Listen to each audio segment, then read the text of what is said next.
जाति हायरी जाति, पूछो मेरी जाति, पूछनी हो मेरे भुजबल से, रवि समान दीपित ललाट से और कवच कुंडल से, देखो उसे जो झलक रहा है मुझ में तेज प्रकाश, मेरे रोम रोम में अंकित है मेरा इतिहास। हमने एससी और एसटी के आरक्षण की बात की, रिकैप की बात करें, हमने प्रमुख लोगों की बात करी, व्यक्तित्वों की बात की कि कौन कौन से वो व्यक्ति हैं जिन्होंने इसमें काम किया, चाहे वो ज्योतिबा फुले हों, डॉक्टर अंबेडकर हों या फिर महात्मा गांधी जी की बात हो। एससी एसटी में फिर हमने ओबीसी के आरक्षण को कवर किया, इसके साथ ही हमने क्रीमी लेयर की बात करी। हमने एससी एसटी में कोटे के अंदर कोटे की जो चर्चा चल रही है उसकी बात करी, उसकी बात की। आज के ये जो आरक्षण है ये श्रीमान जी गरीबी हटाओ अभियान नहीं है। तो आप सबका स्वागत है आज की क्लास में, और आज हम बात करेंगे एक ऐसे टॉपिक की जिस पे बात करने से अक्सर विवाद होते हैं, क्योंकि पता नहीं यदि इस टॉपिक पर बात की तो किन की भावनाएं आहत हो जाएंगी, कौन लोग ऑफेंड हो जाएं। इस डिस्कशन की शुरुआत करते हैं। रिजर्वेशन हटाओ आंदोलन करके एक पेज बना जिसके बहुत सारे फॉलोअर हुए और जो चर्चा में आ गया। अब क्योंकि ये चर्चा में आ गया तो हमारे लिए ज़रूरी हो जाता है पढ़ना, क्योंकि हमारे सिलेबस में रिजर्वेशन को लेके, मूल अधिकारों को लेके, यहाँ तक कि मूल विधि में एससी एसटी एक्ट भी यूपीएसआई में पूछा ही जाता है। तो इसे हम समझते हैं भाई रिजर्वेशन हटाओ आंदोलन। 3 शब्द हमने देखे, रिजर्वेशन, दूसरा हटाओ और तीसरा आंदोलन। ये टाइप्स ऑफ रिजर्वेशन की बात करें तो अपने हिंदुस्तान में 2 तरह का रिजर्वेशन हमें बेसिकली देखने को मिलता है। क्या है भाई, एक रिजर्वेशन हमने सामाजिक आधार पे, जब आप फॉर्म भरते होंगे किसी भर्ती का तो सामाजिक आधार पर रिजर्वेशन है, और दूसरा जो अभी अभी हमारी बीजेपी गवर्नमेंट ने इंट्रोड्यूस करा वो आर्थिक आधार पर, यानी इकोनॉमिकली आर्थिक आधार पर हमने रिजर्वेशन की बात करी, और सोशल रिजर्वेशन की यानी कि सोसाइटी के आधार पे हमने रिजर्वेशन की बात करी। जब आप फॉर्म भरते भी होंगे तो आप देखते होंगे एक कैटेगरी एसटी बनाई गई, एक कैटेगरी एससी बनाई गई, एक कैटेगरी ओबीसी और एक कैटेगरी है हमारी जनरल। और जनरल में प्राय कहा जाता है कि ये सामान्य वर्ग, यानी कि ये खुली हुई सीटें हैं। इन सीटों पर जितने भी व्यक्ति, ऊपर वाली सीटों के व्यक्ति भी इन सीटों के लिए, जनरल वाली सीटों के लिए फाइट कर सकते हैं। हम इसका बैकग्राउंड समझेंगे, हम इसका इतिहास समझेंगे कि भाई ये रिजर्वेशन आया कहाँ से, किन लोगों ने संघर्ष किया, उन लोगों को समझेंगे। साथ में कब कब इस पर विवाद हुए हैं, कब कब माननीय न्यायालय ने क्या क्या स्टेटमेंट दिए हैं, किन किन नेताओं ने कब कब, सरकार का क्या पक्ष रहा है, न्यायालय का क्या पक्ष रहा है, लोगों का क्या पक्ष रहा है, सारी चीज़ें हम समझने की कोशिश करेंगे। एज ए स्टूडेंट हम चीज़ों को लेकर चलेंगे। मैं आपके सामने एज अ टीचर, या मैं भी खुद को स्टूडेंट ही मानता हूं, तो मैं केवल अपना व्यू आपके सामने प्रस्तुत नहीं करूंगा, मैं आपको वो फैक्ट बताऊंगा जो हमने इतिहास में समझे। वहीं आर्थिक लेवल पे जब हमने बात करी तो हमने 10% आरक्षण की बात करी ईडब्ल्यूएस के लिए, यानी इकोनॉमिकल वीकर सेक्शंस, यानी कि आर्थिक रूप से कमज़ोर वर्ग। वहीं एसटी के लिए इस समय वर्तमान में आरक्षण की हम बात करें भाई, कितना आरक्षण एससी को दिया गया है, कितना आरक्षण एसटी को दिया जा रहा है, तो एसटी के लिए 7.5% आरक्षण की बात होती है, एससी के लिए लगभग 15% की बात हो रही है, ओबीसी के लिए 27% की बात हो रही है, और जनरल के लिए ये बाकी बचा हुआ, यदि 10% ये भी हटा दूँ तो ये 40.5 के आसपास यहाँ बचता है। कैलकुलेशन एक बार देख लेंगे सभी भाई जोड़ घटाने में, यानी कि एससी को 7.5%, एसटी को, शेड्यूल्ड ट्राइब्स को 7.5%, शेड्यूल कास्ट को 15%, ओबीसी को यानी कि अदर बैकवर्ड क्लासेस यानी अन्य पिछड़े वर्गों को 27%, और आर्थिक रूप से 10% जो इंट्रोड्यूस हुआ 2019 में, और जनरल को, इन सबको मिलाकर जो 100 में से परसेंट बचता है वो 40.5% जनरल के लिए सीटें होती हैं। और सुप्रीम कोर्ट का कहना है कि जो जनरल सीटें हैं, जो सामान्य सीटें हैं, ये सभी के लिए हैं। तो अब इस कहानी को समझते हैं, आखिरकार ये शुरू कब हुआ।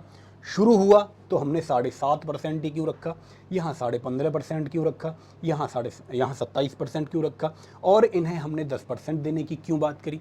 क्या कारण है इसके पीछे, क्या जनसंख्या कारण है, क्या आनुपातिक प्रतिनिधित्व कारण है, या लोगों के संघर्ष कारण है, या कहीं ना कहीं कारण है इसके पीछे राजनीति। इन सब चीज़ों को समझने की कोशिश करेंगे। तो मुझे लगता है इतनी बातें आपकी समझ में आ गई होंगी। इसमें एक और फैक्ट मैं यदि ऐड करना चाहूँ तो ये फैक्ट और आप इसमें ऐड कर सकते हैं साथियों। यदि हम पॉपुलेशन की बात करें, यानी कि यदि हम जनसंख्या की बात करें, और मैं आपसे कहूँ, हालांकि जातिगत मतगणना की बातें हो रही हैं, जातिगत जनगणना की बातें, सॉरी मतगणना मैंने कहा, जातिगत जनगणना की बातें हो रही, वहीं मैं जातिगत जनसंख्या की बात करूँ यहाँ हमारे देश में, तो ऐसा माना जाता है कि लगभग ये सही आंकड़े, बिल्कुल करेक्ट आंकड़े नहीं हैं, लगभग 9% की बात होती है कि एसटी की जो पॉपुलेशन है हमारा शेड्यूल ट्राइब्स की। अच्छा, शेड्यूल ट्राइब्स में और शेड्यूल कास्ट में भी बहुत लोगों को कन्फ्यूज़न होता है। तो शेड्यूल ट्राइब्स साथियों वो हैं जो भौगोलिक रूप से थोड़े से अलग रह रहे हैं, और शेड्यूल कास्ट वो हैं जो भौगोलिक रूप से अलग तो नहीं हैं तो मुख्य समाज में ही, लेकिन वो छुआछूत की वजह से, तमाम जो बुराइयां रही समाज में उनकी वजह से पिछड़े रह गए, पढ़ नहीं पाए, मुख्य धारा में नहीं आ पाए, सामाजिक रूप से और आर्थिक रूप से उन्नति नहीं कर पाए, उन्हें हमने शेड्यूल कास्ट कहा। यहाँ इसकी लगभग बात की जाती है कि लगभग 19% इनकी पॉपुलेशन है। ओबीसी की बात करें, यदि मंडल आयोग के अनुसार माने तो इन्होंने 52% कहा था। मंडल आयोग की भी चर्चा हम करेंगे, काका कालेलकर आयोग की भी चर्चा करेंगे। तो सारी चीज़ें इस क्लास में मैं कोशिश करूँगा कि जो कन्फ्यूज़न है रिजर्वेशन को लेकर आपके मन में वो पूरी तरह से ख़त्म हो जाए, और जितने भी सवाल यहाँ संविधान से, रिजर्वेशन से रिलेटेड जितने भी सवाल करंट अफेयर से लेकर बन सकते हैं उन्हें भी ख़त्म करने की कोशिश करेंगे। और बाकी बचे हुए जनरल की बात करें तो जब इन्हें आप जोड़ेंगे, इसे हम 52, और ऐसा गवर्नमेंट ने जो कहा है वो कहा है कि ये 41 से 45 के बीच में है, तो हम इसे थोड़ा सा रेंज में लेके चलें तो हम कह सकते हैं 45 से 52 के बीच में। ये मंडल आयोग की रिपोर्ट, यानी कि मंडल आयोग की रिपोर्ट आई थी 1980 में, 1980 की रिपोर्ट के अनुसार मैंने 52% लिखा, क्योंकि जातिगत जनगणना अभी पूरी तरह से हुई नहीं है तो ये करेक्ट आंकड़े नहीं है, लेकिन ऐसा इतना इन्हें माना जाता है। यस, तो जब आप इसे देखें 10, 30, 50, 70 तो लगभग 27% के आसपास यहाँ पर ये जनसंख्या बसती है। तो आपने देखा कि सबसे बड़ा वर्ग जो है वो ओबीसी में आता है, अदर बैकवर्ड क्लासेस में आता है। जो बचे हुए सवर्ण हैं उनके लिए 10% आरक्षण की बात हुई, और अब आरक्षण लगभग 60% यानी कि 59.5% पहुंच चुका है। जो कि बात हुई थी कि आरक्षण को 50% से ऊपर नहीं होना चाहिए। जब आरक्षण को इंट्रोड्यूस किया जा रहा था हमारे संविधान में, चाहे वो संविधान की बहसें हों, यहाँ तक कि खुद डॉक्टर BR अम्बेडकर जी की बात करें तो उनका भी मानना कहीं ना कहीं ये था कि भाई साहब आरक्षण 50% तक होना चाहिए। तो अब कौन सा वो माननीय न्यायालय का, माननीय सुप्रीम कोर्ट का कौन सा वो मामला है, कौन सा वाद है जिसमें माननीय सुप्रीम कोर्ट ने 50% तक रहने की बात करी, और क्या क्या चीज़ें हैं उन्हें हम आगे देखते हैं साथियों। इतनी चीज़ें आपकी समझ में आई हों तो आप इन्हें नोट कर सकते हैं, हम चीज़ों को आगे बढ़ाते हैं फिर।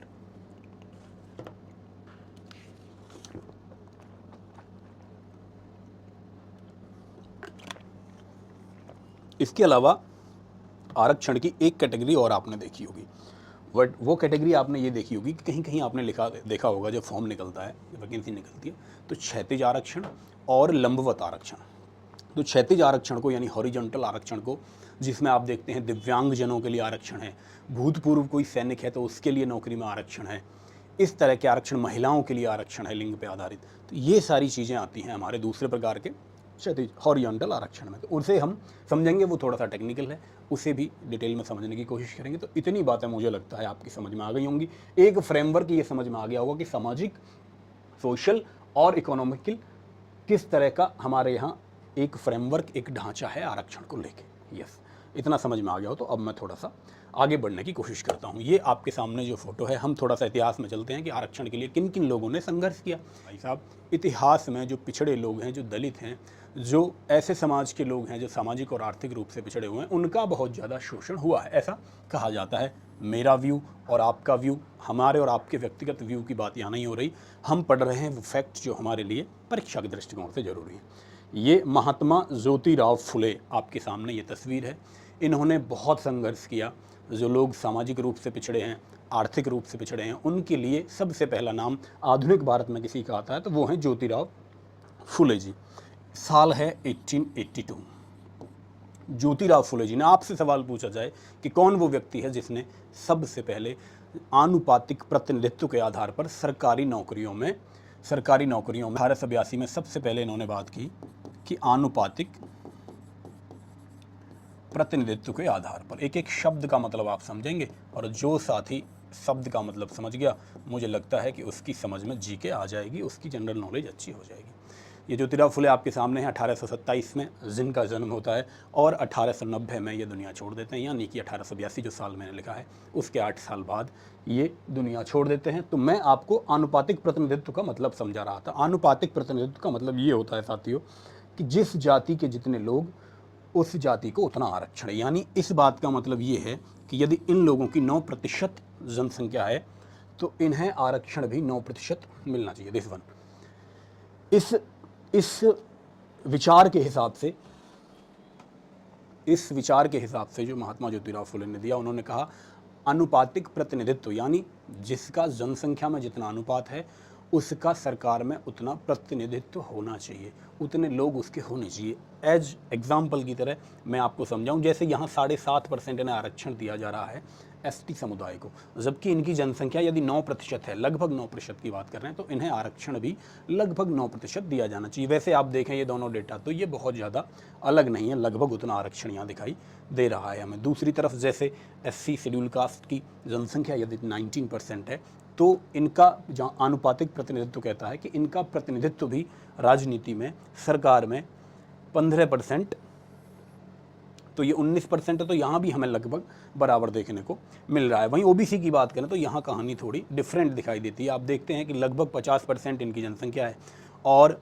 आरक्षण मिल रहा है यहाँ 27%। इसके पीछे की क्या कहानी है, क्यों ये 27% पर रुक गया, ये सवाल है और इसी कंसेप्ट से कई सवाल बनते हैं एग्जाम में, इस पर चर्चा करेंगे। और वहीं लास्ट में जो बची हुई हमारी जनरल कैटेगरी है जिसमें लगभग 27% लोग हैं, उनके लिए बचता है 40.5, और इस 40.5 पे बाकी के जो जितनी भी कैटेगरी हैं वो सब भी इन सब सीटों पे दावेदारी रखते हैं। तो फॉर एग्जांपल आप केवल अपनी भर्ती को लेकर चलेंगे तो चीज़ें ज़्यादा समझ में आएंगी। इस सब के बाद EWS इकोनॉमिकल वीकर क्लासेस के लिए 10% अलग से, लेकिन इसमें शर्त ये है कि ये केवल अप्लाई कर सकते हैं सामान्य वर्ग के लोग, यानी कि जो लोग जनरल कैटेगरी में आते हैं, जो लोग सवर्ण समाज में आते हैं, ब्राह्मण, ठाकुर, जाट, जितने लोग आते हैं सवर्ण में, जाट मैंने बोल दिया तो जाट सेंट्रल में क्योंकि सवर्ण में आते हैं, तो उस परिप्रेक्ष्य में आप देखेंगे इस बात को, है ना। ऐसा भी है कि कुछ जातियां सेंट्रल गवर्नमेंट के अंतर्गत वो मानी जाती हैं जनरल में, वहीं स्टेट गवर्नमेंट उन्हें कोटा देती है ओबीसी का, यानी बैकवर्ड क्लास का। जैसे कि अभी मैंने बोला एक नाम जाट जैसे कि आते हैं, तो आनुपातिक प्रतिनिधित्व आपकी समझ में आ गया होगा।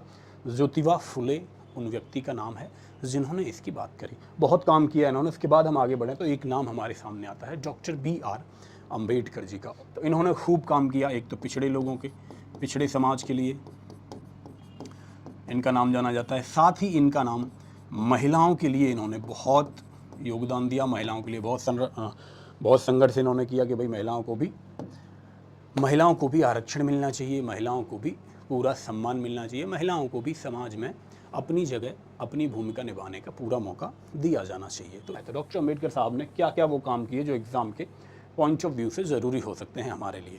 साल 1929, जी हाँ, साल 1929 ये वही साल है जब साइमन कमीशन हिंदुस्तान में आ रहा है, अंग्रेज़ों का राज चल रहा है, अंग्रेज़ लगातार अत्याचार पे अत्याचार किए जा रहे हैं। साल 1930, 1931, 1932, 30, 31 और 32 आपको सुनकर लग रहा होगा कि ये कहीं गोलमेज सम्मेलनों की बात तो नहीं कर रहे। जी हाँ, तो मैं गोलमेज सम्मेलनों की बात कर रहा हूँ, वो सम्मेलन जहाँ से आरक्षण निकला, वो सम्मेलन जहाँ पर डॉक्टर भीमराव अंबेडकर लगातार बड़े लीडरों से, अंग्रेज़ों से जब सम्मेलन हुए उनसे मिलते रहे और ये बात रखते रहे कि ये जो समाज है, ये जो दलित समाज है, ये तो सामाजिक रूप से पिछड़े हुए लोग हैं, इनका प्रतिनिधित्व राजनीति में होना चाहिए, इन्हें भी आरक्षण। हालांकि शुरुआत में बात हो रही है आनुपातिक प्रतिनिधित्व की, जिस बात की चर्चा की है महात्मा ज्योतिराव फुले ने इनसे पहले। आगे बढ़ें, हालांकि ऐसा नहीं है, कुछ जो रियासतें हैं हमारी दक्षिण भारत में, कुछ रियासतों ने ऐसा किया भी कि जो पिछड़े हुए लोग हैं उन्हें आरक्षण दिया भी। खैर, उनमें बहुत डीप न जाते हुए हम प्रमुख चीज़ों को समझते हैं जो हमारे पॉलिटी के सिलेबस में हैं और जो हमारे एग्ज़ाम के लिए बहुत ज़रूरी हो सकती हैं। तो हमारे सामने सबसे पहले आता है साल 1927 का।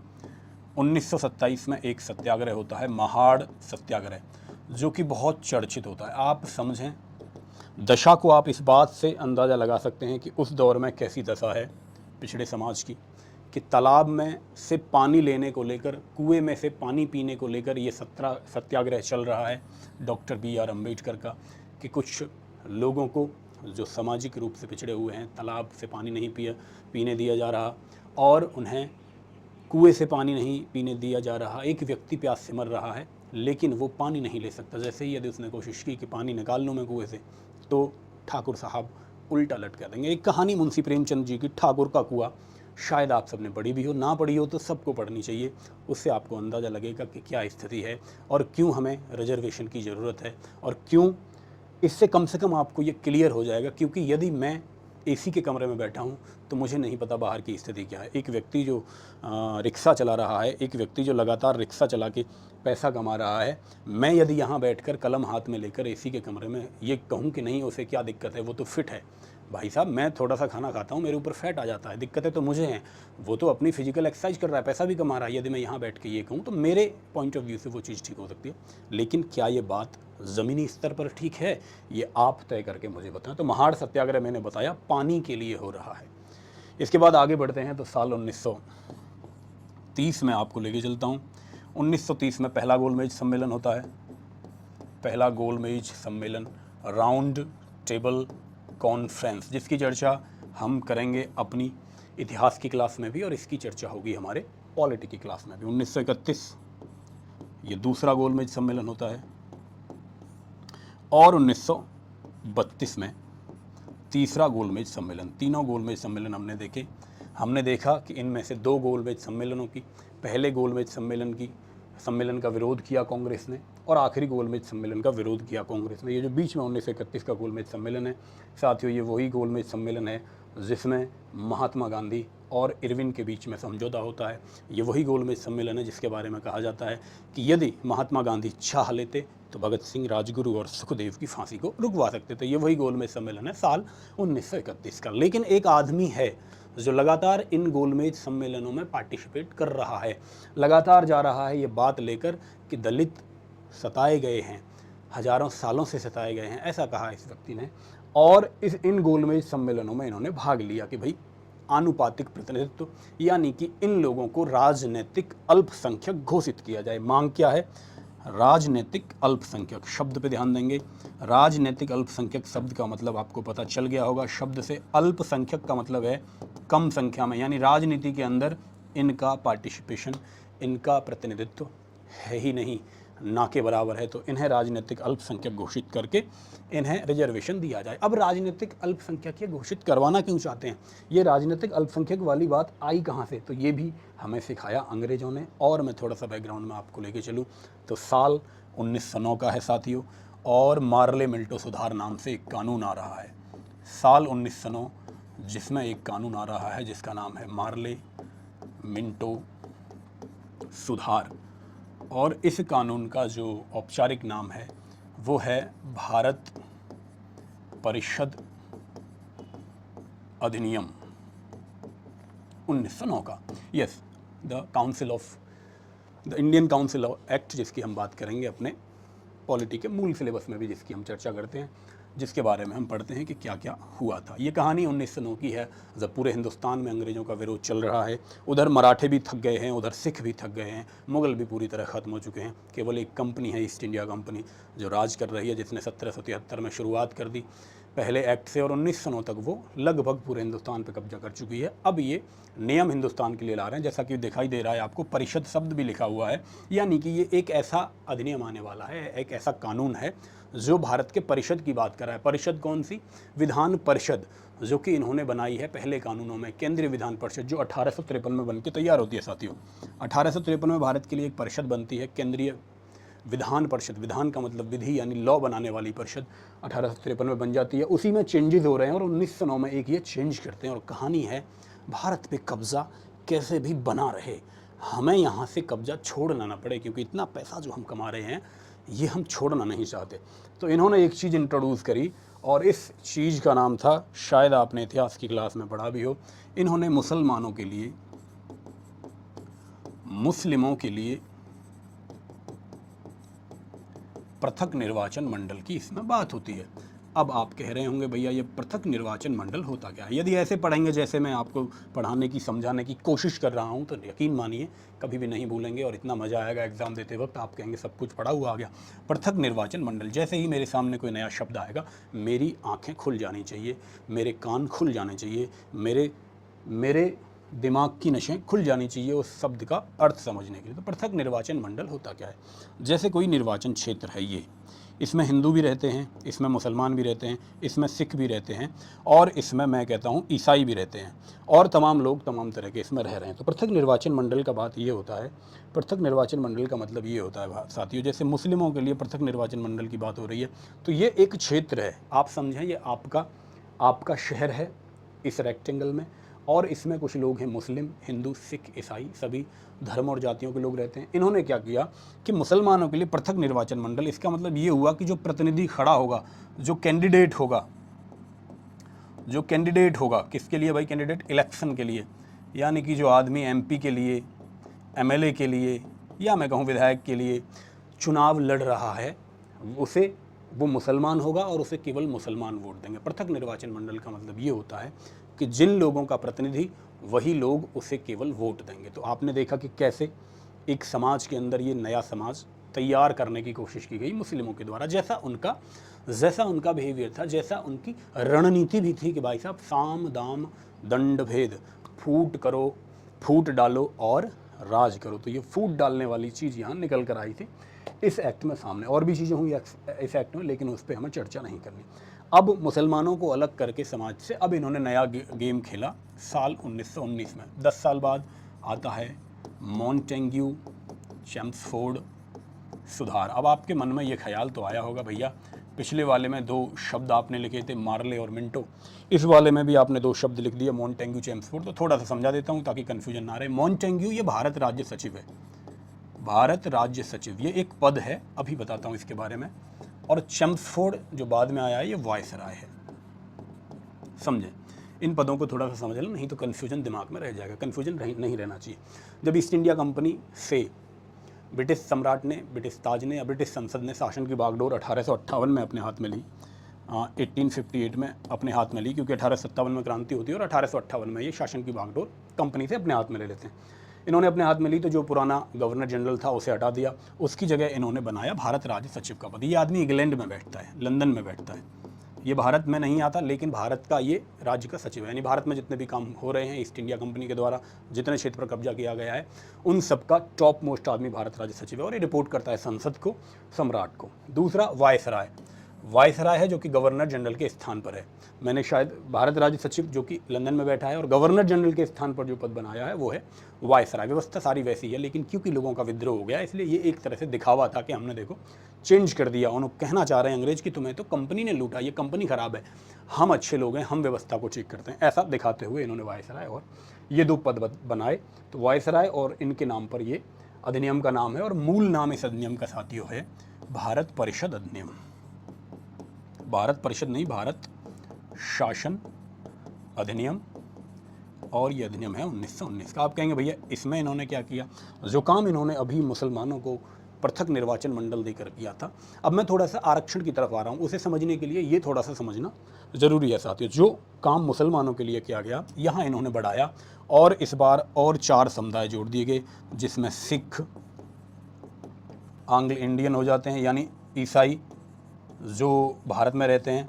आपने देखा ही होगा एंग्लो इंडियन के लिए जो लोकसभा में 2 सीटें थी, वो भी अब ख़त्म कर दी गई हैं, लेकिन अब तक हमारे पास 2019 तक इनके लिए पे सीटें रिजर्व हुआ करती थी हमारी लोकसभा में। आंग्ल भारतीय हो गए, तो यूरोपियन हो गए, आंग्ल यूरोपियन, यानी भारत में जो लोग रह रहे हैं, इन 4 समुदायों को भी अलग से इन्होंने कहा कि भाई इनके लिए भी हम प्रतिनिधित्व के आधार पर जो हमने निर्वाचन मंडल बनाया था उसका विस्तार कर रहे हैं, और विस्तार करते हुए ये चीज़ें उसमें बढ़ा दी। अब ये चीज़ें बढ़ा दी तो अब एक्टिव होते हैं हमारे डॉक्टर भीमराव अम्बेडकर।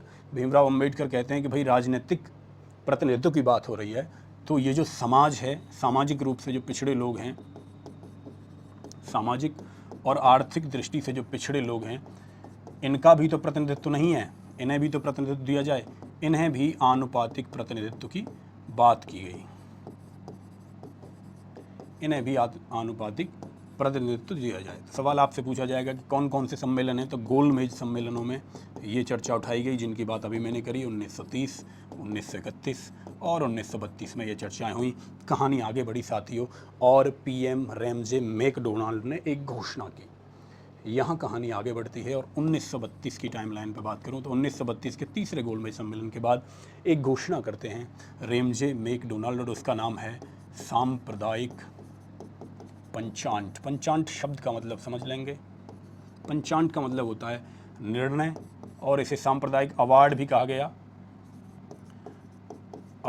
गया, इसका मतलब होता है निर्णय या घोषणा, या घोषणा भी आप इसे कह सकते हैं। तो एक सांप्रदायिक घोषणा की, एक सांप्रदायिक अवार्ड दिया, और इसमें कहा गया कि भाई साहब, जो B.R. अम्बेडकर साहब ने जो मांगे की हैं कि जो दलित समाज है, पिछड़ा हुआ समाज है, इसे हम अलग निर्वाचन मंडल में डालते हैं, इनके लिए भी निर्वाचन मंडल अलग किया जाएगा। यही बात हमारे सबके प्रिय महात्मा गांधी जी को बिल्कुल पसंद नहीं आई। महात्मा गांधी जी, जो कि उस समय पुणे एक जगह का नाम है, पुणे में ही एक जेल है यरवदा जेल में शुरू कर देते हैं आमरण अनशन। क्यों कर देते हैं आमरण अनशन शुरू? क्योंकि गांधी जी तो अंग्रेजों की पॉलिसी के पहले से ही खिलाफ हैं। वो तो चाहते ही नहीं अंग्रेज यहाँ राज करें, अंग्रेज यहाँ ज़्यादा रहें, क्योंकि पहले से उन्होंने समाज को बांट दिया। 1909 में उन्होंने बांटा, 1919 में उन्होंने बांटा, और 1915 में गांधी जी भारत आ चुके हैं। 16-17 के बाद उनके आंदोलन हो रहे हैं, और सारे आंदोलन सफल भी हो रहे हैं।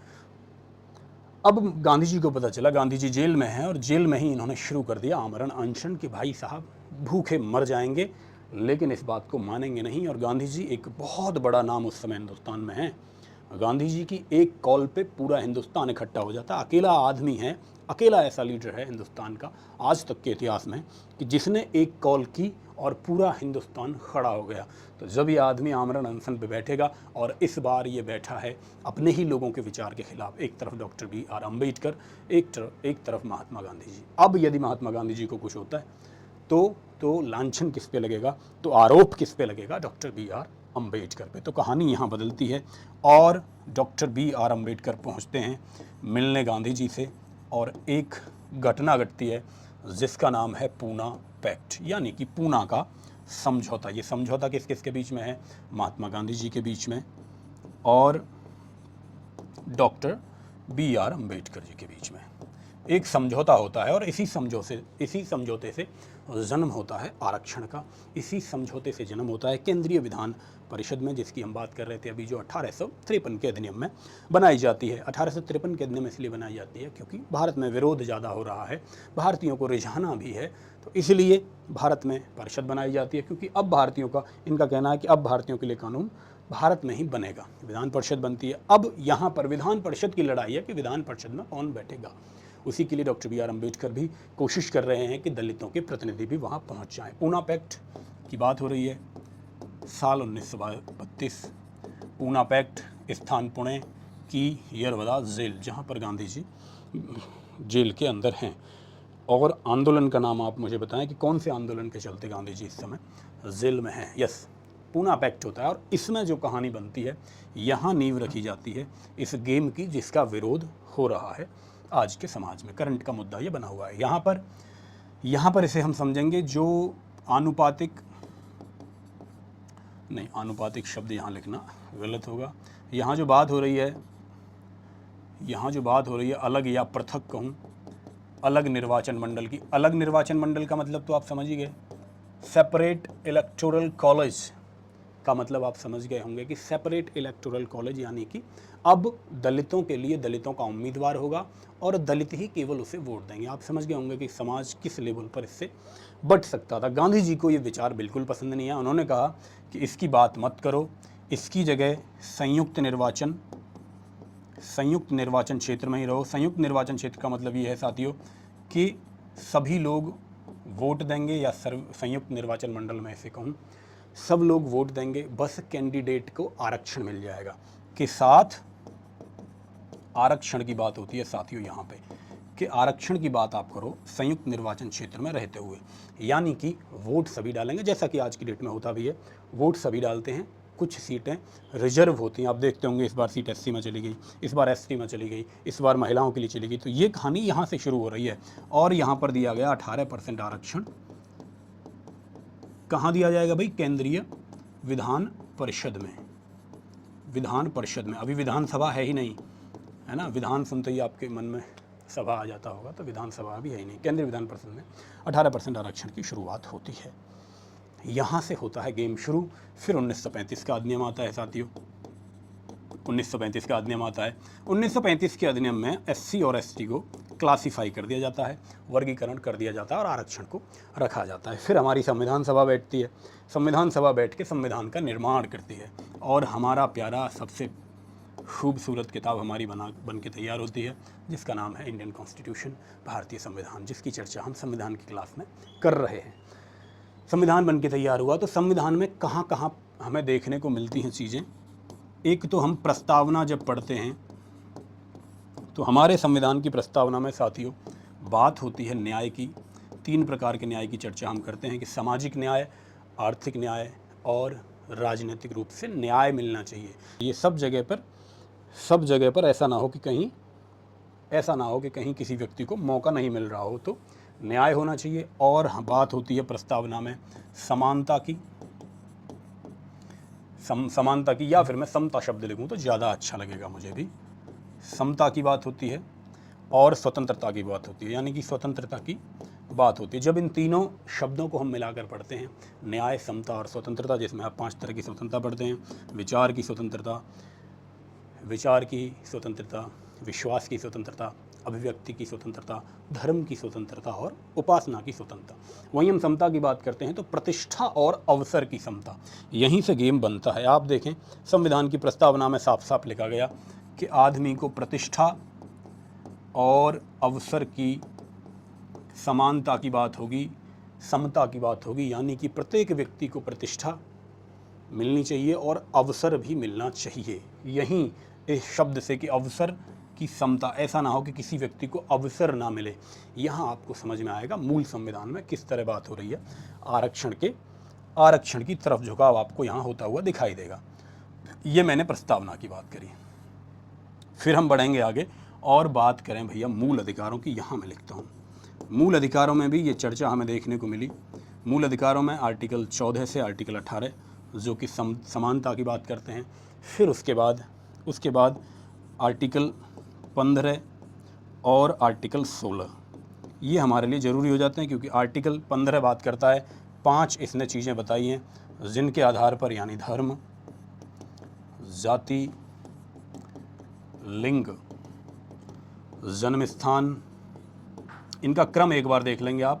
और धर्म, जाति, लिंग, जन्म स्थान, एक पॉइंट कौन सा छूट गया भाई, धर्म, जाति, लिंग, जन्म स्थान, और एक पॉइंट कौन सा है वो अभी मुझे याद आएगा, अभी मैं रिकॉल नहीं कर पा रहा हूँ। तो 5 ये दिए गए कि इनके आधार पर विभेद प्रतिषेध कर दिया जाएगा, यानी किसी भी व्यक्ति को विभेद नहीं किया जाएगा। विभेद प्रतिषेध यानी कि इस आधार पे किसी भी व्यक्ति से किसी भी प्रकार का ऐसा आचरण न किया जाए जिससे कि ये लगे कि भेद किया जा रहा है, कुछ अंतर किया जा रहा है। आर्टिकल 16 ने बात करी भाई साहब सरकारी रोजगारों की। यह हालांकि बाद में इसमें प्राइवेट सेक्टर के भी रोजगार को ऐड किया गया, यानी कि लोक नियोजन में। सीधा लोक नियोजन का अर्थ आप समझें, नियोजन का मतलब होता है काम पर रखना एक तरह से। लोक नियोजन में यानी कि सरकारी नौकरियों में अवसर की समानता, यानी सबको अवसर मिलना चाहिए। जब आप आर्टिकल 15 और आर्टिकल 16 के सब आर्टिकल्स को पढ़ेंगे, आर्टिकल 15 1 से लेकर 6 तक पढ़ेंगे, आर्टिकल 16 1 से लेकर 6 तक पढ़ेंगे, तो उसमें क्लियर आपको हो जाएगा कि भाई आरक्षण की बातें कहीं ना कहीं इसमें सीधे तौर पर की गई हैं। लोक नियोजन, यहाँ नौकरियों में आरक्षण की बात होगी। और आर्टिकल 15 में धर्म, जाति, लिंग, स्थान, धर्म, जाति, लिंग, जन्म स्थान इत्यादि 5 जो बातें हैं उनके आधार पर विभेद नहीं किया जाएगा। खैर आगे कहानी आगे बढ़ती है और इसके अलावा एक आर्टिकल और हमें समझ लीजिए, मूल अधिकार प्रस्तावना। नेक्स्ट पेज लेते हैं मूल अधिकार और प्रस्तावना की बातें हो गई। यस, आपको नोट भी करना है, ये इतने पॉइंट आप नोट कर लेंगे कि यस प्रस्तावना की बात करी और हमने मूल अधिकारों की बात करी। इसके अलावा DPSP एक पोर्शन है हमारे संविधान में जिसे DPSP कहा गया, directive principle of state policy, यानी कि स्टेट जब भी कोई पॉलिसी बनाएगा उसमें क्या क्या डायरेक्शंस उसे फॉलो करनी हैं, यानी कि राज्य के नीति निदेशक तत्व। राज्य की परिभाषा क्या है, हमने यहाँ राज्य क्यों लिखा, देश क्यों नहीं लिखा, राष्ट्र क्यों नहीं लिखा, क्या कोई कमेंट में बता सकता है? नहीं बता सकते तो थोड़ा सा सर्च करने की ज़रूरत है। और अब तो AI का ज़माना है, आप जो भी कन्फ्यूज़न हुआ करे आपके सामने उन्हें सर्च किया करें ChatGPT पे। जैसे जैसे डाउट्स आपके क्लियर होंगे वैसे वैसे आपकी तैयारी, वैसे वैसे आप सिलेक्शन की तरफ बढ़ रहे होंगे साथियों। राज्य के नीति निर्देशक तत्व, जैसा कि नाम से, जैसा कि शब्दों से पता चल रहा है कि राज्य को कौन कौन सी बातों का तत्व शब्द, राज्य को कौन कौन से तत्वों का, कौन कौन सी बातों का ध्यान रखना है जब वो अपनी पॉलिसी बनाएगा, जब वो अपनी नीति निर्धारित कर रहा होगा। DPSP में ही एक आर्टिकल इन्होंने लिखा, हालांकि कंप्लीट DPSP जब हम पढ़ रहे होंगे पॉलिटी की क्लास में वहाँ देखेंगे। आर्टिकल 46 कहता है कि राज्य ऐसी नीति बनाएगा, नीति शब्द इसे भी ठीक कर लेंगे, ऐसी नीति बनाएगा साथियों जिससे सामाजिक और आर्थिक रूप से पिछड़े वर्गों का उत्थान हो, पिछड़े वर्गों को एक सहयोग मिले, सहायता मिले राज्य की तरफ से। तो यहाँ कहानी आपकी समझ में आती है। 46 कहता है कि भाई ऐसी नीति आप बनाएं जिससे समाज में जो लोग पीछे हैं, जो लोग आर्थिक रूप से पीछे हैं, उन्हें मौका मिले वो आगे आएँ। तो इन्हीं आर्टिकल 46 को ध्यान में रखते हुए कुछ नीतियाँ बनती हैं और मद्रास सरकार एक नोटिस, एक आदेश जारी करती है और मद्रास सरकार कहती है कि इंजीनियरिंग में और डॉक्टर मेडिकल कॉलेज में, या मैं इसे लिखूँ मेडिकल कॉलेज में, ये विद्यालय की बात हो रही है, कॉलेज में SC और ST लिख दूँ या मैं लिखूँ सामाजिक रूप से और आर्थिक रूप से पिछड़े वर्गों को आरक्षण दिया जाएगा। आरक्षण देने की बात उस आदेश में होती है। ये मद्रास सरकार कर रही है। मद्रास सरकार ने ऐसा आदेश दिया। जैसे ही मद्रास सरकार ने ऐसा आदेश दिया और एंट्रेंस शुरू हो चुके हैं, प्रतियोगी परीक्षाएं शुरू हो चुकी हैं, क्योंकि सिविल सेवा आयोग बन चुका है बहुत पहले ही। 1853 के अधिनियम में हमने ये सब देखा कि सिविल सेवाएं भी शुरू हो चुकी हैं, यानी हम जान गए हैं कि कंपटीशन से कैसे सिलेक्शन होता है। तो एंट्रेंस हुआ मेडिकल कॉलेज में। वहीं एक व्यक्ति है, मैं कहूँ एक महिला है, जिनका नाम है चंपकम दुराई राजन। अब हम समझ रहे हैं उस गेम को साथियों, कैसे आरक्षण धीरे धीरे इवॉल्व हुआ, कैसे आरक्षण हमारे समाज में आया, धरातल पे कैसे लागू हुआ, उसे समझ रहे हैं। चंपकम दुराई राजन जिनके मार्क्स ज़्यादा हैं लेकिन उनका एडमिशन नहीं हुआ। जैसे नीट का आंदोलन हमने देखा, बहुत सारे बच्चों ने कहा कि भाई साहब हमारे मार्क्स ज़्यादा थे लेकिन सिलेक्शन हमारा नहीं हो पाया। तो वैसी ही चीज़ यहाँ पर दिखाई दे रही है और चंपकम दुराई राजन मामला सामने आता है साथियों, और इसमें कहा जाता है इनके द्वारा कि मेरे मार्क्स ज़्यादा थे लेकिन मेरा एडमिशन नहीं हुआ। तो ये मामला है साथियों 1951 का। सुप्रीम कोर्ट कहते हैं कि जो मद्रास सरकार ने आदेश दिया है, मद्रास सरकार ने जो आदेश दिया है वो असंवैधानिक है। असंवैधानिक क्यों है? क्योंकि इन्होंने हवाला दिया आर्टिकल 14 का, कि आर्टिकल 14 और आर्टिकल 15 और आर्टिकल 16, जो कि ये बात करते हैं कि भेदभाव नहीं किया जाएगा। मेन रूप से आर्टिकल 14 और मुख्य रूप से आर्टिकल 14 और 15 ये बात कहते हैं कि भैया जब आप कह रहे हो कि जाति के आधार पे, लिंग के आधार पे भेदभाव नहीं किया जाएगा तो फिर ऐसा आपने किया क्यों?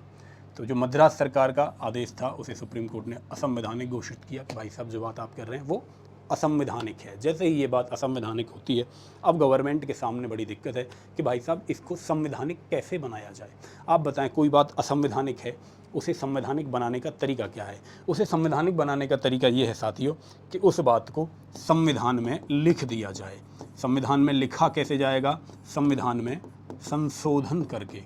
तो संविधान में संशोधन होता है 1951 में, और ये साथियों पहला ही संविधान संशोधन है। पहले ही संविधान संशोधन में पंडित जवाहरलाल नेहरू हमारे PM हैं, उनके सामने ये समस्या है कि भाई साहब ये तो असंवैधानिक हो गया। आर्टिकल 15 ने कह दिया कि इस आधार पे आप विभेद नहीं कर सकते, तो कैसे करें? तो पहला संवैधानिक संशोधन होता है और आर्टिकल 15 में ही एक चीज़ डाली जाती है कि राज्य पिछड़े वर्गों के आरक्षण की बात यहाँ पर होती है कि भाई साहब पिछड़े वर्गों के लिए आरक्षण दे सकते हैं। पिछड़े वर्गों को समान अवसर देने के लिए यहाँ आरक्षण की बात कर दी जाती है। आर्टिकल 15 और 16 का एक बेसिक लक्षण जो आपको समझना पड़ेगा साथियों, वो ये है कि आर्टिकल 15 जब भी बात करता है ना साथियों, वो शैक्षणिक संस्थानों की बात करता है। ये एक ट्रिक की तरह भी काम करेगा एग्जाम में, यानी जब भी शैक्षणिक संस्थानों से संबंधित आरक्षण की बात करेगा तो आर्टिकल 15 हमारा जवाब होगा। आर्टिकल 16 नौकरियों की बात करता है। दिस इज आर्टिकल 15(4) और 15(4) में क्या की बात की जाती है, एससी और एसटी के लिए शैक्षणिक संस्थानों में आरक्षण की बात की जाती है। प्रवेश की अभी इस पर भी लड़ाई होगी कि ये केवल प्रवेश तक आरक्षण था, जैसे सरकारी नौकरियों में जैसे किसी की भर्ती हो गई वहीं तक आरक्षण है, या प्रमोशन में भी आरक्षण है। तो सारी चीज़ें हमें डिटेल में समझनी है भाई आज की क्लास में। बिल्कुल दिल थाम के बैठो और बड़े आराम से हम समझेंगे। देखो कोई जल्दबाजी में कोई काम नहीं करना, जब भी पढ़ाई करनी है तो बड़े धैर्य के साथ करनी है, और मेरे साथ तो बहुत धैर्य के साथ करनी है, क्योंकि इतना कंटेंट डिलीवर मैं कर दूंगा आपको कि आपको संभालने में थोड़ा वक्त लगेगा। ये आर्टिकल 16 देखो, आर्टिकल 15 में जब परिवर्तन होंगे उसके साथ एक चीज़ और चलेगी, उसके साथ साथ आर्टिकल 16 भी चलेगा।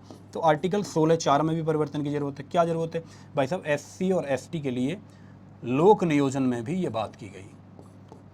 लोक नियोजन में यानी रोजगार के मामलों में भी ये बात की गई। रोजगार के मामलों में भी प्रवेश के लिए आरक्षण सुनिश्चित किया जाएगा। अभी ओबीसी फ्रेम में नहीं है, अभी ओबीसी सीन में नहीं आया है। एससी और एसटी के लिए बात हो रही है 15(4) और 16(4) के माध्यम से। कहानी अब ये आती है निकल के सामने कि भैया एससी एसटी के आरक्षण की बात तो हो गई, अब ओबीसी के लिए क्या। महात्मा गांधी जी की बात हमने कर ली। ये जो महात्मा गांधी जी, प्यारे महात्मा गांधी जी हैं, ये केवल मैंने पूना पैक्ट आपको समझाने के लिए ये चीज़ लिखी थी। पूना पैक्ट हम समझ चुके हैं, जहाँ से शुरुआत हो रही है आरक्षण की। ना कॉन्स्टिट्यूशनल प्रोविजंस की बात हम कर ही रहे हैं साथियों। आर्टिकल 15(4), 16(4) ये हम लिख ही चुके हैं। इंपॉर्टेंट डिसीजंस पे बात करेंगे। यहाँ हमने बात करी आर्टिकल 15(4) की, आर्टिकल 15(4) ऐड हुआ, साथ में ही आर्टिकल 16(4) ऐड हुआ। आपसे सवाल पूछा जाएगा कौन से संविधान संशोधन में ये ऐड किए गए, तो ये शैक्षणिक संस्थानों की बात करता है। शैक्षणिक संस्थानों में प्रवेश की बात करता है, और ये साथियों नौकरियों में प्रवेश की बात करता है, यानी जो भर्तियां होनी है राज्य की, स्टेट की या सरकारी नौकरियां, उनकी बात करता है। और दो समुदायों की बात अभी हो रही है, एससी और एसटी की, है ना। आर्टिकल 46 की मैंने बात करी, इसे आप समझेंगे डीपीएसपी में, जो कि बात करता है जिस पे मैंने अभी चर्चा करी।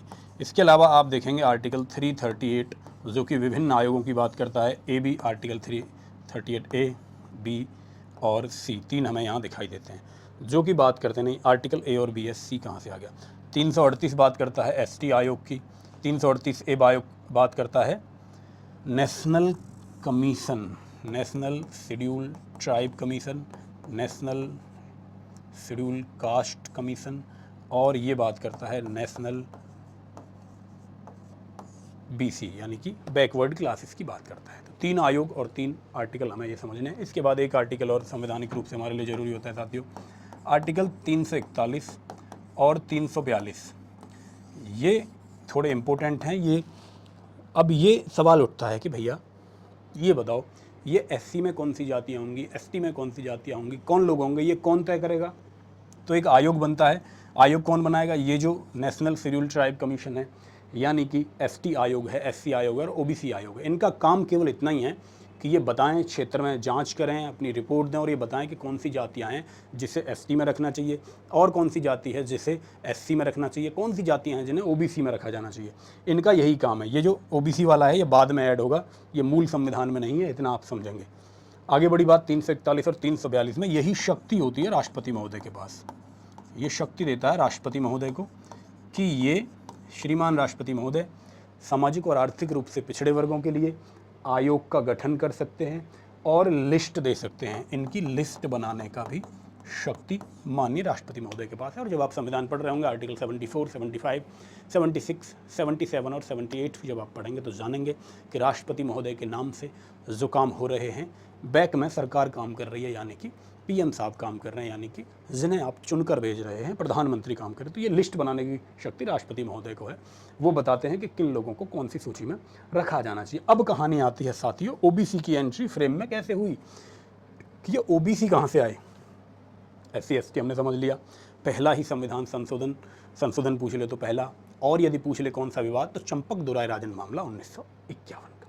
अब कहानी आती है भाई साहब, अब कहानी आती है कि ओबीसी फ्रेम में कैसे आया। ओबीसी रिजर्वेशन की बात, यानी कि ओबीसी आरक्षण की बात फ्रेम में भाई साहब आई कहाँ से। तो यस, अब हम इस पे थोड़ी सी चर्चा करते हैं। इतना तो आप समझ ही चुके हैं कि सामाजिक और आर्थिक रूप से पिछड़े लोगों की बात हो रही है। एससी और एसटी जिसमें कैटेगराइज कर दिया गया है, लेकिन अभी भी और लोगों की जांच करने की ज़रूरत है, और लोगों की जानकारी करने की ज़रूरत है कि भाई साहब और हमारे देश में ऐसे कितने लोग हैं जिन्हें आरक्षण की ज़रूरत है। तो बनाया जाता है साल 1953 में पहला पिछड़ा वर्ग आयोग। साल 1953 है और पहला पिछड़ा वर्ग आयोग बना दिया गया है। आयोग का दूसरा नाम है काका कालेलकर आयोग। बहुत ज़्यादा सवाल एग्ज़ाम्स में पूछा जाने वाला है, बहुत बार पूछा भी गया है, क्योंकि ये इसके अध्यक्ष हैं, इसीलिए इनके नाम से ये बहुत बार आता है कि भैया पहला पिछड़ा वर्ग आयोग के अध्यक्ष कौन थे। काका कालेलकर जी और उनकी टीम मिलकर काम करती है। 1955-56 में ये अपनी रिपोर्ट देते हैं और लगभग 2900 जातियों की बात करते हैं कि 2900 जातियाँ, 29 समूह ऐसे हैं जिन्हें ओबीसी में रखा जाए, जिन्हें अदर बैकवर्ड क्लासेस में रखा जाए। गवर्नमेंट कहती है ठीक है, देखते हैं, सोचते हैं क्या करना है। कहानी आगे बढ़ती है, 1953 जाता है, 1953 के बाद 1960 चला जाता है, 70 चला जाता है, कहानी आगे बढ़ती है। और जैसे कि आज के टाइम में आप देख रहे हैं कि रिजर्वेशन को लेकर लोग कभी विरोध करने लगते हैं, कभी हमें भी रिजर्वेशन चाहिए कह के आंदोलन करते हैं। तो जब ये बहुत ज़्यादा मांग उठने लगी देश में कि भाई हमें भी रिजर्वेशन चाहिए जो अन्य पिछड़ी जातियाँ थी, तो दूसरा पिछड़ा वर्ग आयोग बनता है 1979 में। अब थोड़ा सा आपको पॉलिटी को समझना है तो थोड़ा सा देश की धरातल पे प्रैक्टिकली राजनीति को भी समझना ज़रूरी हो जाता है। 1979 में ही ये क्यों हो रहा है और क्या आपको पता है 1977 में, 1977 में पहली गैर कांग्रेसी सरकार बनी है, यानी नई सरकार बनी है, और पीएम बने आप सबको पता है मोरारजी देसाई।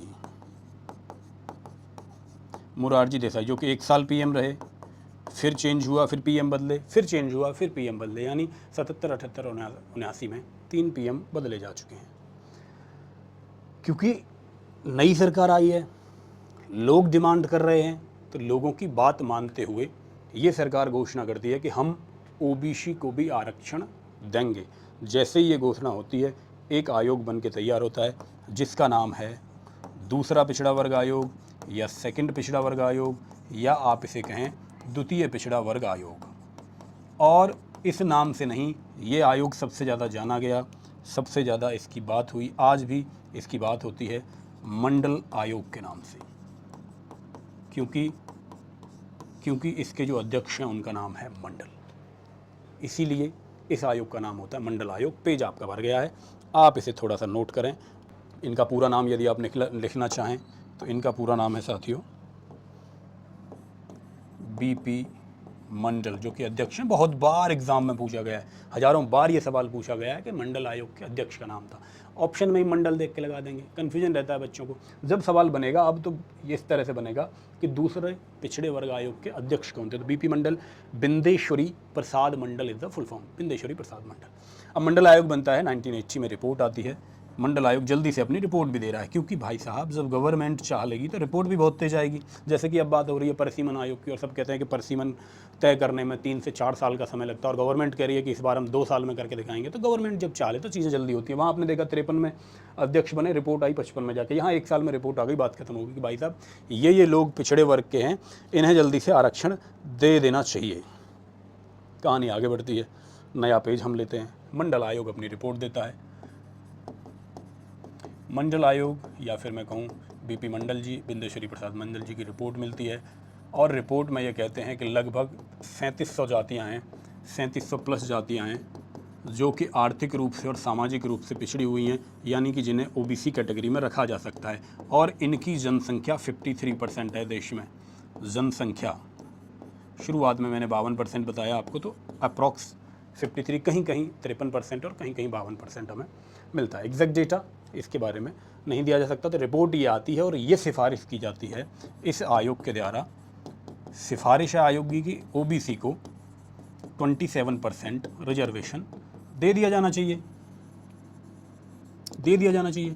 अब ये 27% ही क्यों भाई साहब, 53 का 53% क्यों नहीं दे देते? तो 53% क्यों नहीं दे देते, इस पर अब चर्चा करेंगे। अब ये 2-3 पॉइंट आपकी समझ में आ गए। जैसे ही ओबीसी को आरक्षण मिलता है, आपको पता है कि आंदोलन होगा। मंडल आयोग जब बना था, तो जब से मंडल आयोग बना 1977 से लेकर जब तक इन्होंने रिपोर्ट दी, पूरे हिंदुस्तान में तोड़ फोड़ आंदोलन और ये सब लगातार चलता ही रहा था। फिर भी गवर्नमेंट ने ओबीसी के लिए आरक्षण दिया। आगे बढ़ी कहानी और मामला पहुंचा कोर्ट में। कोर्ट में कहा गया कि भाई साहब ये जो आरक्षण देने की बात इन्होंने करी है, इंदिरा साहनी विवाद 1992 का, 1992 का। ठीक है, कहानी को थोड़ा सा समझते हैं, कहानी को थोड़ा सा समझते हैं इंदिरा साहनी मामले को समझने से पहले, क्योंकि 1980 में आपको पता है कि कांग्रेस की सरकार फिर से बन जाती है।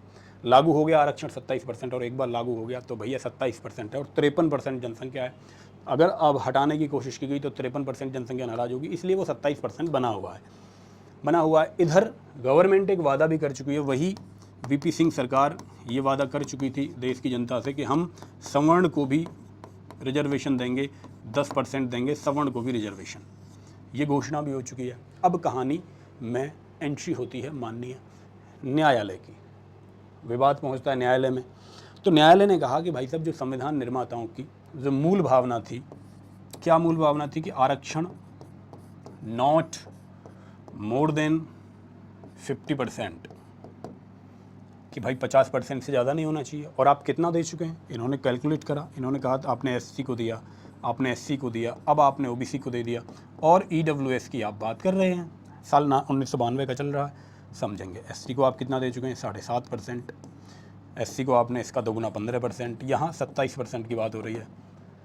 तो ईडब्ल्यूएस की ये 10% की बात होती है, और जैसे ये 10% की बात होती है, ये वाला कुल आरक्षण 49.5 पहुँच चुका है, और जैसे ये 10% देगा तो ये 50% की लिमिट जो यहाँ तय की गई वो क्रॉस हो जाएगी। तो इस विवाद में जो सुप्रीम कोर्ट ने कहा कि आरक्षण को 50% तक ही होना चाहिए, इस बात पे एग्री हुए। तो ये ऐतिहासिक मामला रहा। ये सवाल एग्जाम्स में कई बार आया, कौन से मामले में कहा गया कि आरक्षण 50% तक होना चाहिए, और ये मिलाकर 49.5 तक पहुँच चुका है। इसलिए ईडब्ल्यूएस का 10% आरक्षण यहाँ ख़त्म किया जाता है। तो ईडब्ल्यूएस को साल 1992 में इस मामले की वजह से आरक्षण नहीं दिया जा सका। अब कहानी आगे बढ़ती है। तो भाई साहब ये ईडब्ल्यूएस को आरक्षण दिया कैसे जाए, इन्होंने क्या कहा भाई, माननीय न्यायालय क्या कहेंगे, माननीय न्यायालय कहेंगे कि ये वाली बात है ना गुरु, ये वाली बात असंवैधानिक है, यही तो कहेंगे। माननीय न्यायालय का काम क्या है, माननीय न्यायालय का काम है कि जो नियम गवर्नमेंट ला रही है, जो चीज़ें देश में हो रही हैं, जो संसद नियम बना रही है, वो कहीं असंवैधानिक तो नहीं है, यानी कि संविधान के आधार पर ही है ना चीज़ें, ये नियम है। तो जब उन्होंने देखा कि ये चीज़ असंवैधानिक है, ये संविधान में नहीं है भाई साहब, तो 2019 में अपनी बीजेपी गवर्नमेंट आती है और कहानी बदलती है। ये फिर से संविधान संशोधन लेके आते हैं, फिर से संविधान संशोधन लेके आते हैं साथियों। और उस संविधान संशोधन में ये बात होती है कि आर्टिकल 15 6 जोड़ रहे हैं, आर्टिकल 16 6 जोड़ रहे हैं। और इसमें क्या प्रावधान है, प्रावधान प्यारे से ये हैं कि ईडब्ल्यूएस के लिए भाई 15 की बात होगी तो मैं बता चुका हूँ, शैक्षणिक संस्थानों की बात होगी, यानी कि कॉलेजेस की बात होगी। शैक्षणिक संस्थानों में 10% आरक्षण, और रोजगार के मामलों में भी 10% आरक्षण की, दोनों में मिला के 10% आरक्षण की बात होती है।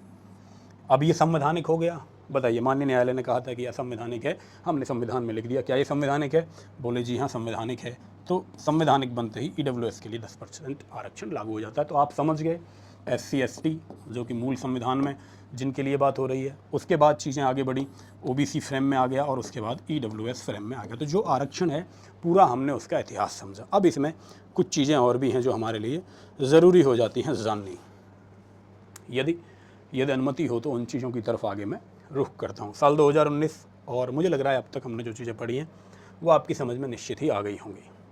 यस, अब ये आपके सामने हेडिंग है क्रीमी लेयर सिद्धांत, यानी कि भैया ये क्रीमी लेयर क्या है। जैसे दूध पे क्रीम नहीं पड़ जाती साथियों, दूध पे जो मलाई जम जाती है, इसे कहा जाता है मलाईदार परत, मलाईदार परत वाली थ्योरी। क्रीमी लेयर वाली थ्योरी कहाँ से आई, असल में ये है, जैसे दूध आपने गर्म किया और उस पर मलाई पड़ गई, इसका मतलब आप दूध को वो समुदाय समझें जिसे आरक्षण दिया जा रहा है, और उसके ऊपर जो चीज़ें आ गई है, जो मलाई है, वो उस समुदाय का वो हिस्सा है, वो एरिया है जो पक चुके हैं, यानी जिन लोगों ने अपनी आर्थिक स्थिति और जिन लोगों ने अपनी शैक्षणिक स्थिति ठीक कर ली है।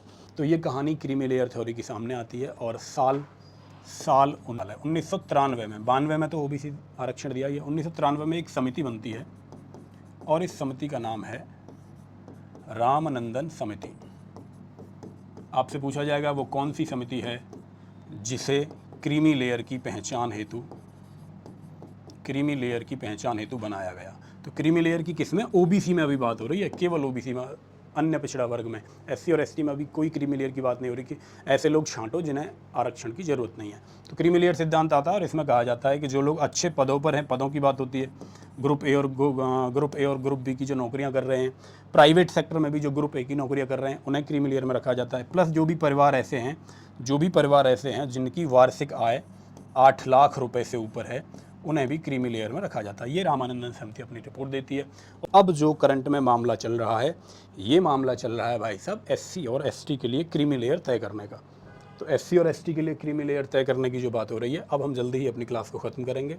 अब एससी और एसटी में क्रीमी लेयर की बात हो रही है। एक तरह से बात ऐसे समझें, क्रीमी लेयर की बात है, दूसरा पक्ष ये है कि कोटे के अंदर कोटे की बात हो रही है। दो तरह से इस बात को समझते हैं, यानी कि अब कहना ये है लोगों का कि भाई साहब कहानी यहाँ है कि कुछ लोग ऐसे हैं जो बार बार आरक्षण का लाभ ले रहे हैं। आप इस बात को ऐसे समझें, कोई व्यक्ति आईएएस लगा, दलित समाज का था, अब जैसे ही वो आईएएस हुआ, अब वो सक्षम हो गया अपने बच्चों को पढ़ाने के लिए, फिर वैकेंसी आई, 20 साल बाद उसके बच्चे बड़े हो गए, अब वो समृद्ध हैं, उसने अपने बच्चों को पढ़ाया भी अच्छी तरह, वो सक्षम भी है। तो जब वैकेंसी आएगी, फिर वो जब एससी कैटेगरी का लाभ लेंगे, तो एससी कैटेगरी का जो लाभ उस बच्चे को मिला, जो आईएएस का बच्चा है, वो एक सीट उस आईएएस के बच्चे को मिल गई, जो सीट किसी पिछड़े वाले, जो सामाजिक रूप से वाकई पिछड़ा हुआ है, उस बच्चे को मिलनी चाहिए थी। आपकी समझ में आया कि इससे कैसे नुकसान हुआ उसी समाज का जिस समाज के लिए वो लाया गया था। तो इस नुकसान को कम करने के लिए अब ये बात कही जा रही है। दविंदर सिंह मामला है, इस मामले का नाम है दविंदर सिंह मामला। तमाम आंदोलन भी हो रहे हैं देश में, आप देख ही रहे हो।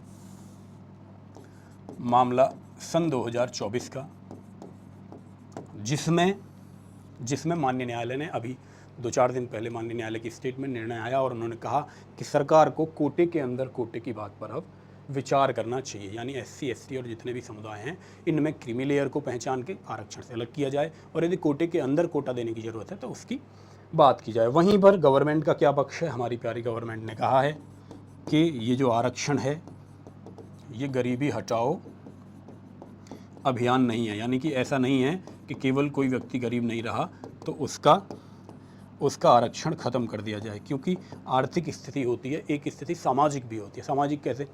यदि एक व्यक्ति से काम आप करवाएं साफ़ सफाई का, और पैसे दें उसे 2 लाख रुपए प्रति माह, और उसे काम पसंद नहीं है, तो क्या आप उसे कहेंगे कि हमने उसे मुख्य धारा में हम ले आए? तो ये बात होती है। इस बात की गवर्नमेंट का अपना तर्क है। माननीय सुप्रीम कोर्ट ने हालांकि कह दिया है कि इस पर विचार किया जाए, और गवर्नमेंट चाहेगी तो विचार भी होंगे और चीज़ें हो भी जाएंगी, ये आप और हम बहुत अच्छी तरह जानते हैं। ये इंदिरा साहनी मामले में क्रीमी लेयर की बात हुई थी, जो हमने ये मामला पढ़ा था, इंदिरा साहनी मामले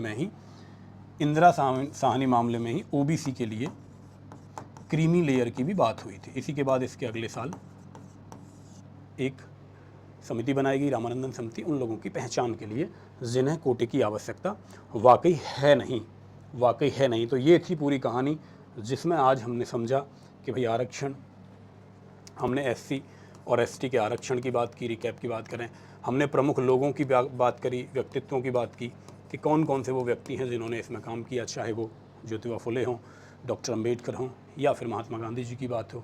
इन सब चीज़ों की बात करते हुए हमने एससी एसटी में, फिर हमने ओबीसी के आरक्षण को कवर किया, इसके साथ ही हमने क्रीमी लेयर की बात करी। आप क्या मेरे साथ रिकॉल कर पा रहे हैं कितनी चीज़ें आपने पढ़ी हैं? ओबीसी के बाद हमने एससी एसटी में कोटे के अंदर कोटे की जो चर्चा चल रही है उसकी बात करी, उसकी बात की आज की क्लास में। इतनी चीज़ें आपकी समझ में आई होंगी।